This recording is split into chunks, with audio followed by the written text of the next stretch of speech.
No moro! Tämä olisi tämmöinen sähkötekniikan oppitunti. Ja tässä aiheena tänään vastus- ja kondensaattori sarjassa.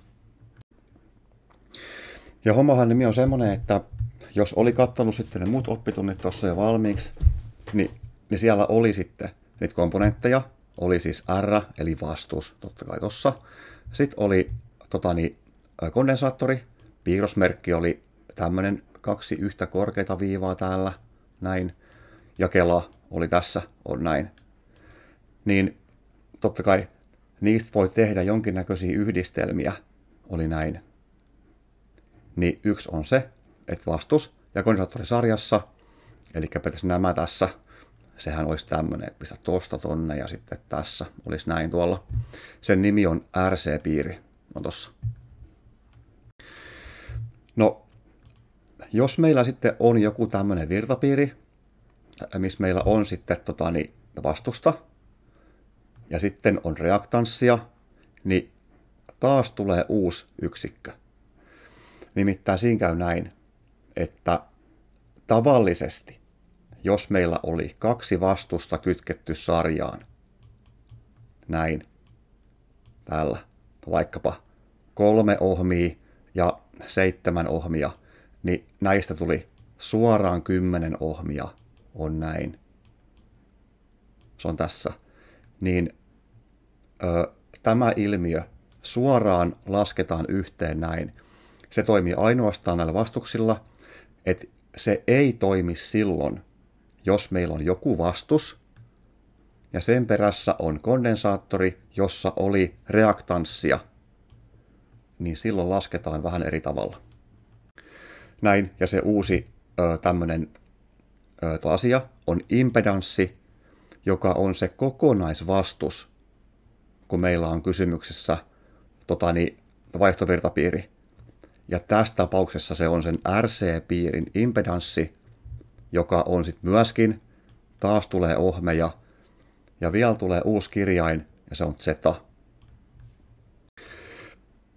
Tuo zeta nimittäin on semmoinen siellä, että sitten kun sähköoppia siellä sitten opiskelee vähän niin kuin pidempään, oikein tosissaan opiskelee sähköoppia siellä, niin kuin mä meinaan, että siis ammattikouluopintojen jälkeen on insinööriksi tai diplomi-insinööriksi, niin siellä se vastus on aina, puhutaan aina zetasta, impedanssista. Että se kattaa kaiken, mitä niin kuin siihen johonkin virtapiiriin oltiin kytketty. Että oli siinä vastusta ja kelaa, oli vastusta ja kondensaattoreita, oli niitä kaikkia 3, ihan missä vaan järjestyksessä sarjan tai rinnan, niin se impedanssi zeta, niin se kattaa kaikki ne asiat. Ja yksikkö on edelleenkin ohmi. On näin. No, nyt tarvitsee ottaa käyttöön matematiikasta semmoinen asia kuin vektori. Tämä aiheuttaa varmaan kylmin väreitä suurimmalle osalle siellä opiskelijoita. Mutta se on välttämätön juttu, koska käy semmoinen asia, että se resistanssi, mikä meillä siellä oli, vaikkapa joku R on vaikkapa 10 ohmia tossa, niin se on tässä, vaikka tosta tonne, tästä tänne, tonne 10 ohmia. Se voi olla paperilla vaikkapa 10 ruutua tai 10 senttiä, ei sillä ole yhtään mitään väliä, 10 vaikka jotain. Mun tämmönen esimerkki, tämmönen luku tässä. No sitten, jos siinä virtapiirissä oli reaktanssia, niin se ei tule tänne perään, vaan se menee alaspäin tästä sen resistanssin loppupisteestä.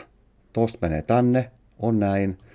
Ja mä heitän vaikka tähän tämmöisen kuin tosta tonne, vaikkapa joku XC on, mä nyt heitä 5 ohmia. Niin nyt tulee semmoinen homma. Tähän tuo tuttu asia.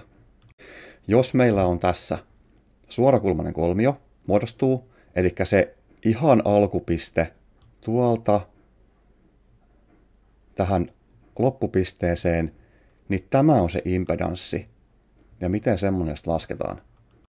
Ja taas tulee mukaan matematiikkaa, eli suorakulmaisessa kolmiossa tämä vino-osuus tässä, oli se miten päin vaan. Tässä on alaspäin. Se voi olla myös tänne ylöspäin tai jonnekin päin vaan, ei sillä ole mitään väliä. Niin lasketaan Pythagoran lauseen avulla.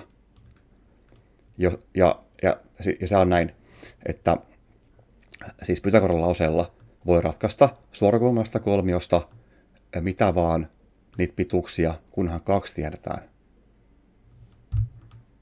Ja tässähän se on näin. Eli z toiseen on r toiseen plus xc toiseen. R toiseen plus xc toiseen on tossa. No, tämä vielä meillä, niin, siis Pythagoran lause on yleensä tässä muodossa.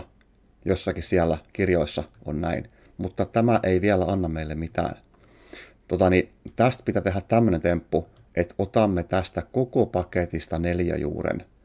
Nyt tässä nimittäin tulee sitä matematiikkaa myös, ja tulee hyvä esimerkki siinä, että minkä takia sähköopin opiskelijoilla se matematiikan kyvyt on niin kuin semmoinen oleellinen juttu. No, toiseen potenssi ja 4 juuri, niin ovat vähän niin kuin vastakohtia, että se kumoaa, niin ottamalla 4 juuren z toisesta, niin siitä tulee tämä pelkkä z tuolla. Että se kumoutui, se toiseen, mutta täällä ei. Se pitää ottaa näistä molemmista tässä. Että niiden, siis eksponentti 2, niiden vaan niin kuin poistaminen täältä ei todellakaan käy. Ne pitää jättää sinne. Ja tässä 4 juuri, minkä alla on nämä, taas tulisi sanonta, on tuolla nämä. Ja nyt tässäkin, mä lasken nyt sitten tällä kaavalla tämän pituuden, tuolta laskin jostain kehiin, nyt se on tossa, mä siirrän sen tänne.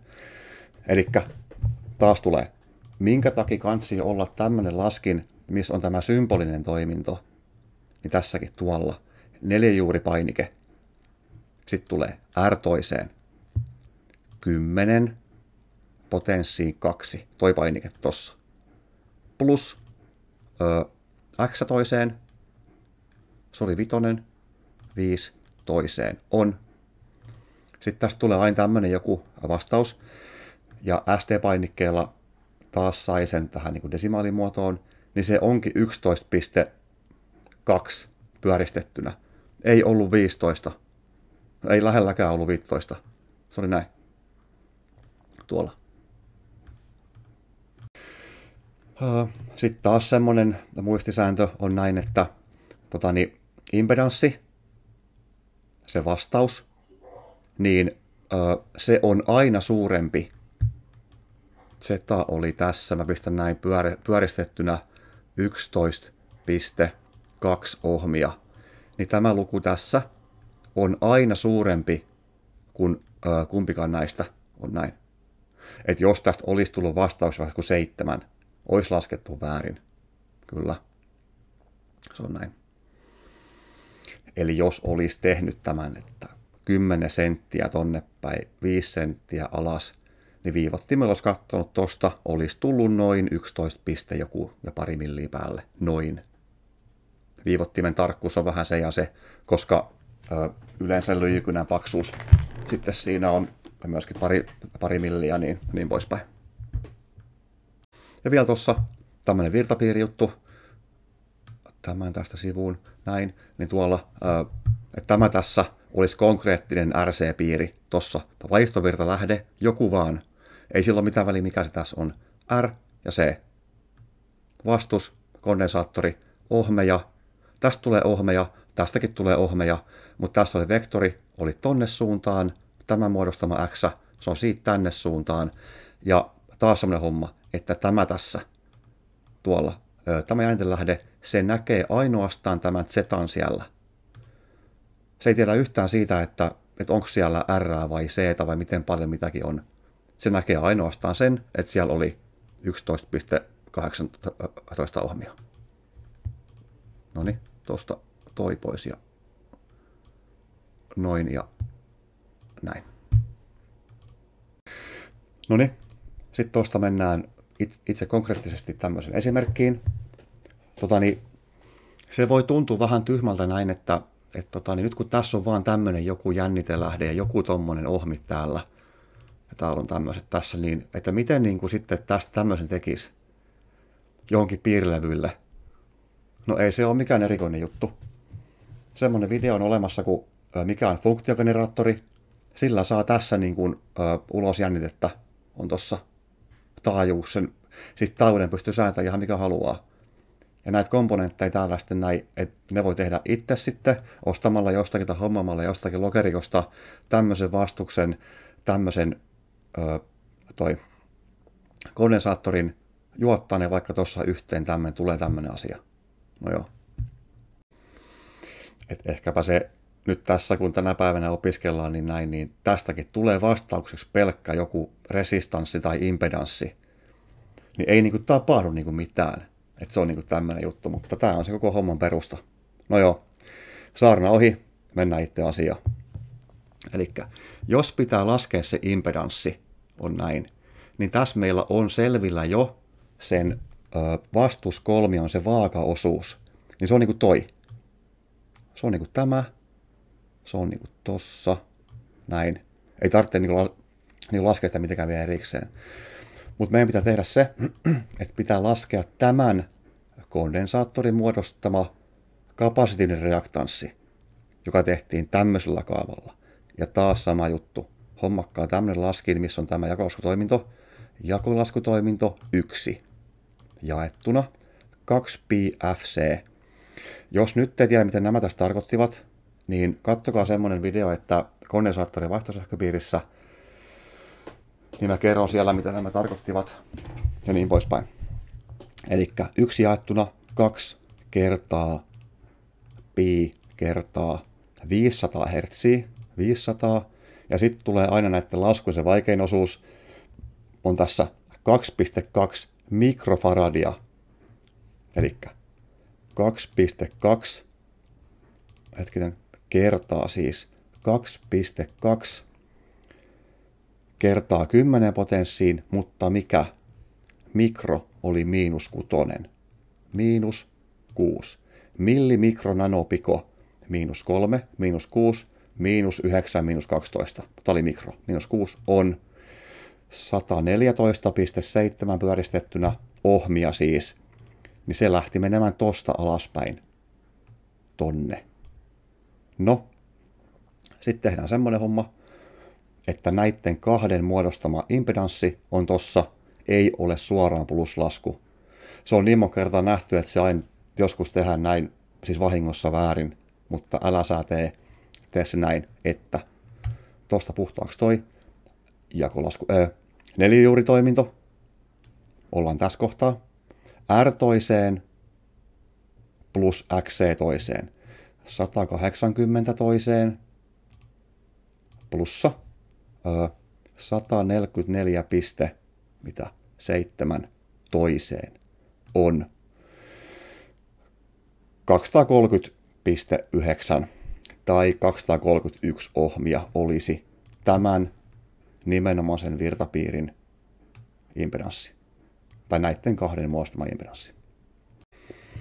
Ja nyt mä teen tämän uudestaan toston, ja mä teen tämän näin, että jos sulla ei ole laskimesta tätä jakolaskutoimintoa, niin tämä tehdään sitten näin.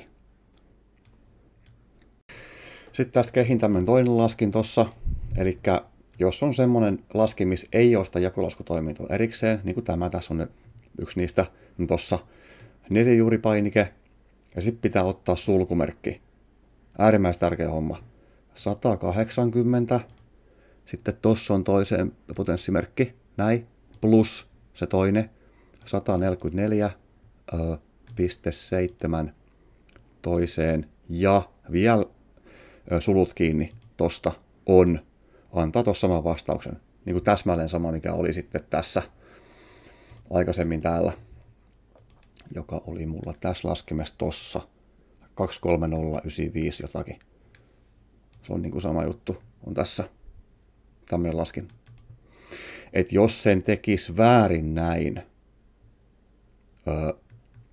nelijuuri, 180 toiseen plus 144 piste jotakin 7 toiseen tässä. Tämä on väärin, kun ei ole sulkuja. Tulee ihan jotakin puuta heinää.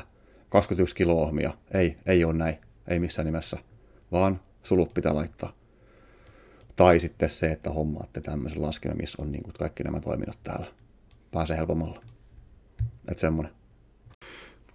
Sitten taas tästä tekoälyhommia, eli jos sä tuosta laittaisit näin, että tekoäly on sun koulukaveri tänään, niin mä kerran nimittäin pyysin tekoäly piirtämään vastuskolmion jostakin, niin ei sieltä kyllä tullut oikeastaan mitään muuta kuin joku semmoinen kolmion viivotin. Ehkä sitten ei tiennyt, mistä oli kysymys sitten silloin tekoäly. Siinä vaiheessa sitten vielä tekoälyn kehityshommaa on näin. Noin, sitten mennään semmoiseen virtapiiriin tässä, missä meillä on joku tämmöinen konkreettinen juttu, että täällä on virrat ja muut laskettavissa. Okei, eli tehdään tuosta laske virta tämmöistä virtapiiristä, eli 700 Hz, 10 volttia. R, 7,6 ohmia, 47 mikrofaradia olisi tossa, niin aina lähtee siitä, että pitää laskea reaktanssi, jotta voi laskea impedanssin, jotta voi laskea sen virran. Ja sitten tuossa vastuskolmio. Okei. Että tästä on tekemään näin, että X oli tuossa 1 jaettuna 2 pi FC:llä. 1 jaettuna 2 pi kertaa F, eli 700 kertaa sitten tuossa 47 mikroa. 47 kertaa 10 potenssiin miinus 6 on 4,84 ohmia olisi tossa. Ja sitten homma jatkuu sillä, että nyt kun se on tossa, että tämä on tässä näin, niin impedanssi ei ole yhteenlasku, ei taaskaan ole, vaan se on toi ja tämä. Pythagoran lauseella tulee näin. 4 juuri, jonka sisällä oli 7,6 toiseen plussa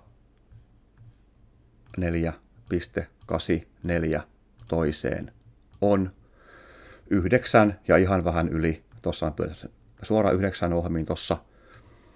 Ja sitten täällä näin, että virta oli I on U jaettuna Z:llä. Taas sama homma.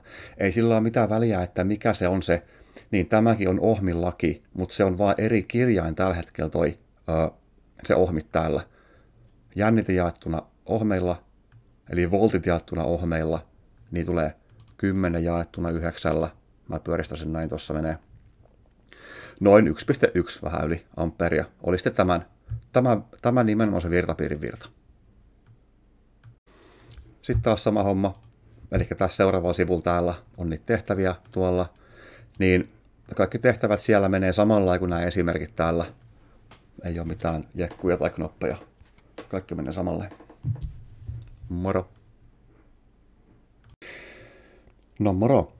Tämä olisi tämmöinen sähkötekniikan oppitunti. Ja tässä on aiheena semmoinen kuin vastus- ja kelasarjassa, eli RL-piiri. Tossa. No, tuossa oli semmoinen yksi toinen oppitunti, mikä oli RC-piireistä. Niin se on samantyyppinen tilanne. Mutta sehän oli vähän näin, että jos meillä oli, jossakin oli kela, jossakin oli tuossa kondensaattori, niin niiden ominaisuudet vähän niin kuin kumoaa toisensa. Ne toimii vähän niin kuin päinvastaisella tavalla. Niin tässä nähdään ehkä siinä, että taas sama homma.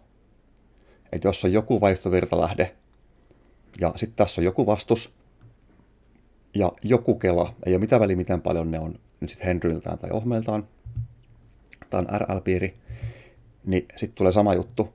Tässä muodostaa R-vektori tonne ja sitten tässä, että XL, tämän muodostama induktiivinen reaktanssi, niin sitäkään ei voi laskea suoraan yhteenlaskuna tämän kanssa.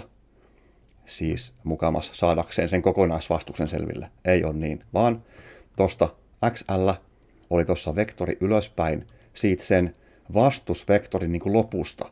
Tuosta oli R, vaikka 10 ohmia, ei ole mitään väliä mitä vaan se on. XL, 7 ohmia tonne päin. Sitten muodostui impedanssi, joka oli Z nimeltään. Niin se on tossa näin. ja taas sama homma. Tähän on muodostunut suorakulmainen kolmio, ja siitä voi laskea näitä sitten näitä pituuksia Pythagoran lauseen avulla, ja se menee aina näin. Tässäkin tapauksessa z toiseen on r toiseen plus xl toiseen. Nämä pitää olla molemmat täällä ohmeja, niin kuin ne onkin, ja tästäkin tulee ohmeja, niin sitten se on näin, että z tuolla. Ottamalla tästä neliöjuuren molemmilta puolilta. Taas sama saarna, että tämä eksponentti 2 täällä, eli toisen potenssi, niin se on vähän niin kuin tämmöisen neliöjuuren vastakohta, että se kumoutuu. Tämä tässä kumoaa tämän toisen täältä. Se jää tonne yksinään. Mutta sitten tänne nämä jäljelle jääneet tässä, niistä ei voi ottaa niitä kakkosia pois.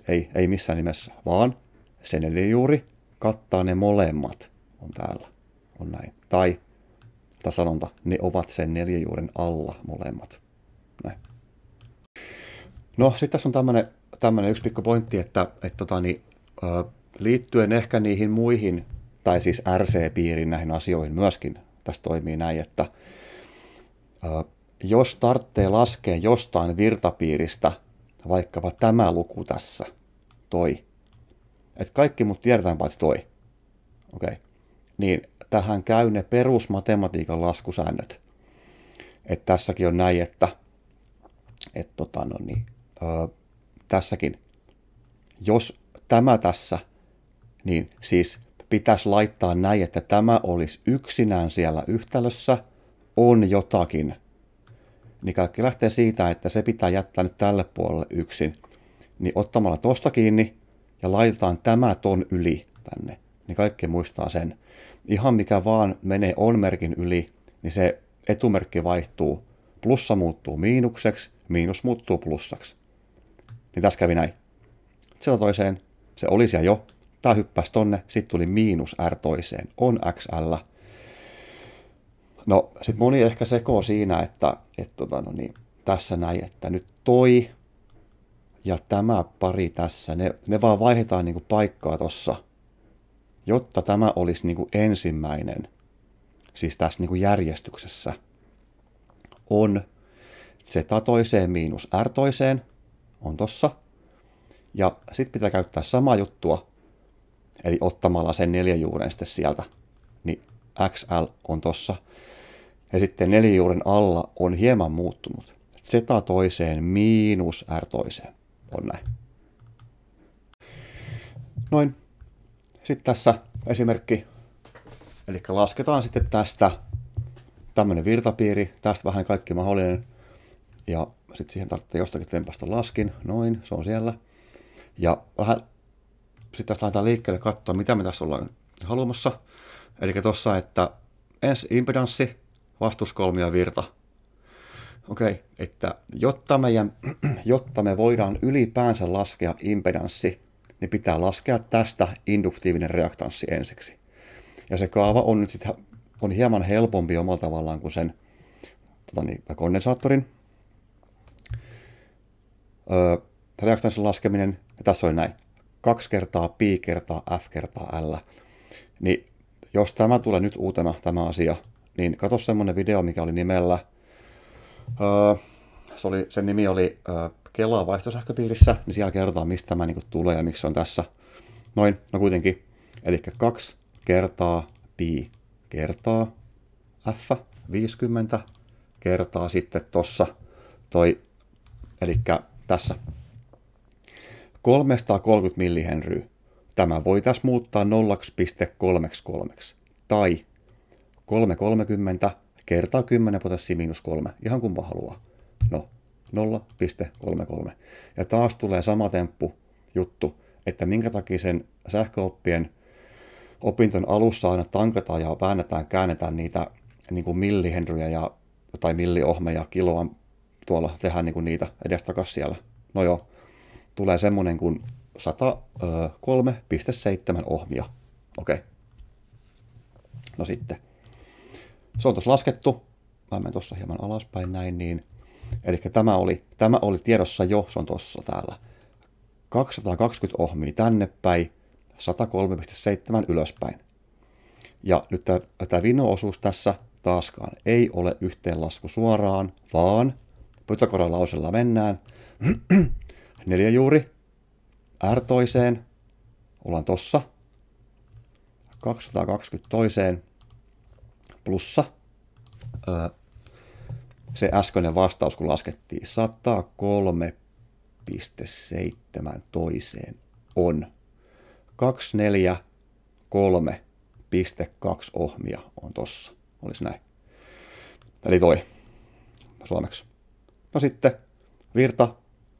Eli nyt tuossa impedanssi on selvillä.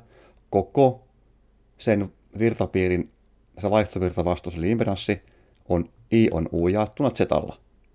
Eli taas ei ole mitään väliä, että onko se, siis kirjain voi olla mikä vaan. Eli voltit jaettuna ohmit. 10 jaettuna millä? 243,2